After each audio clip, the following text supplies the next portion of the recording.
एथबां बुरजा कन्टेस्टेन्टनि गेजेराव उइनार जानाया बिराद गोब्राबमोन आरोना स' होमबाबो खुनुरुखुम उइनार जानो हाबाय आरोना बेनि थाखाय आं बिराद प्राउड फिल खालायदों आरो बर' हारिनि लाइमोनफोरा जेथिंबो उन जानानै थायाखै।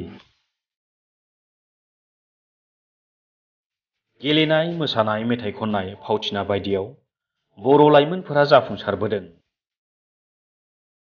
बेबायदिनो तारा मोसाहारिया मोनसे बादायनायाव देरहासारनानै नखरजों लोगोसे ओनसोलाव गोग्गानाय लाबोदों।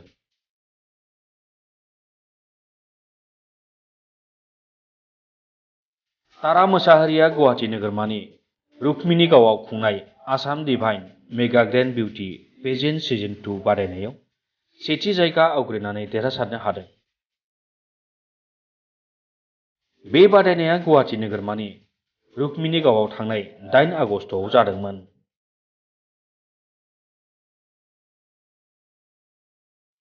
तारा मोसाहारिया चिरां जिल्लानि बासुगाव ओनसोलनि कबिरन्जन मोसाहारि आरो रुपा मोसाहारिनि सेथि फिसाजो। तारा मोसाहारिया बेबादि जाफुंसारनायाव गोजोननाय फोरमायनानै बिथांनि बिमा बिफाया ओरैबायदि बुङो।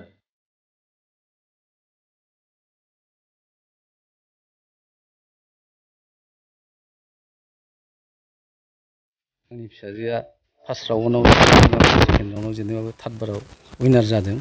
बिनि थाखाय आरो गोबां मानसिफोरनि थाखाय चिरां डिस्ट्रिक्टनि थाखाय जोङो थुलुंगा होनाय जाबाय। गिबियावनो बिथांमोनखौ आंनि फिसाजोफोरखौ नुनानै आरो आंनि फिसानि उन्दैनि मानसिफ्राबो बेफोरबायदि जाहाथे जोंनि बर' समाजाव गेलेनानै खेला दुलायाव सापर्ट खालामनो हायो जाहाथे जोंनि बिटिआ साबसिननिफ्राय साबसिन जालांथों जाथि हिसाबै जोङो गोजौआव थानो लुबैयो। खस्थ' दुखुआथ' बयनावबो मानसिनि देहा सोलेराव थायो थाखा फैसानि प्रब्लेमाव जिहेथु जों बेफारजों जानाय बेफार थांबासो जों ओंखाम बेफार गैयाबा जोंहा ओंखाम गैया जोंथ' साख्रि बाख्रि मास जोबबानो बेथन मोना। दा बे हिसाबै गथ'नि हास्थायनायानो सबसिन देरसिन।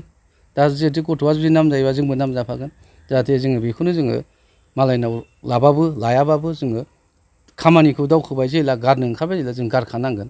माबा मोनसे खस्थ' खालामबाबो रुजुनाबो बा फंबायफोर बा आंनि फंबायफोर बा आंनि बिमा बिफाफोर दङबा जों बेयाव थाइसे थाइनै मोननायनि राहा दंबा जों लायनांगोन मोनथावथाव दंबा गैयाबा।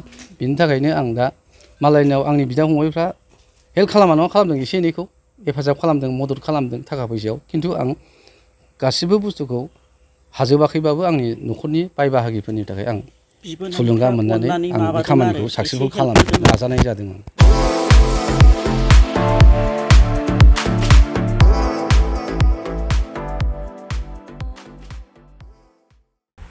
खुलुमबाय आंनि मुङा तारा मोसाहारि फ्रम चिरां। आङो दाखालि जानानै थांनाय मिस डिभाइन 2023 आवहाय उइनार जानानै फैदों। स' बेनि थाखाय बिराद प्राउड फिल खालायदों आरोना। बे फेशन श'आ गुवाहाटि बेलटलियावहाय जादोंमोन आरो ओमफ्राय रुक्मिणी गावआवहाय जादोंमोन। स' बिराद बुरजा कन्टेस्टेन्टफोर दंमोन आरो टटेल 50-60 जनसो दंमोन आरो स' एथबां बुरजा कन्टेस्टेन्टनि गेजेराव उइनार जानाया बिराद गोब्राबमोन आरोना स' होमबाबो खुनुरुखुम उइनार जानो हाबाय आरोना बेनि थाखाय आं बिराद प्राउड फिल खालायदों आरो। आं फार्स्टआव स्टार्टिंखौ गुवाहाटियावनो खालायदोंमोन आरो ओमफ्राय टिम मर्निं स्टाराव खालायदोंमोन। स' बेवहाय खालायनायाव एसे गावखौनो गाव मा होनो प्राउड फिल खालायदों आरो बेवहायबो जास्ट ओरैनो मोननो हादों आङो खेलाखौ गेलेनानै। ओमफ्राय सेकेन्ड टाइमाव आङो बड'लेण्डआवबो खालायदोंमोन ओमफ्राय बड'लेण्डनिफ्राय आङो गुवाहाटियावहाय खालायहैफिनदों लास्ट बारमोन आरो ओमफ्राय एबार खालायहैनायाव स' उइनार मोनदों आरोना बेनि थाखाय प्राउड फिल खालायदों।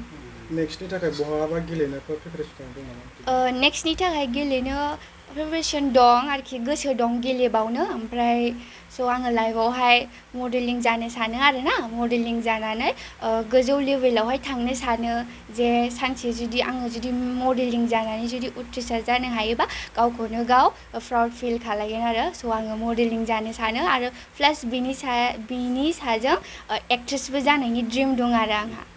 साबायखराथ' आं स्पेसियेलि फेमिलिखौ आं साबायखर होनो सानो ना मानो होनोबा मम डेड ओमफ्राय स्पेसियेलि आंनि फादारनि जे फेमिलि गासिबो सापर्ट खालायदों आंखौ आरोना स' फेमिलिनि सापर्ट गैयाबा रावबो एथबां गोजौआवहाय दावखोनो हाया।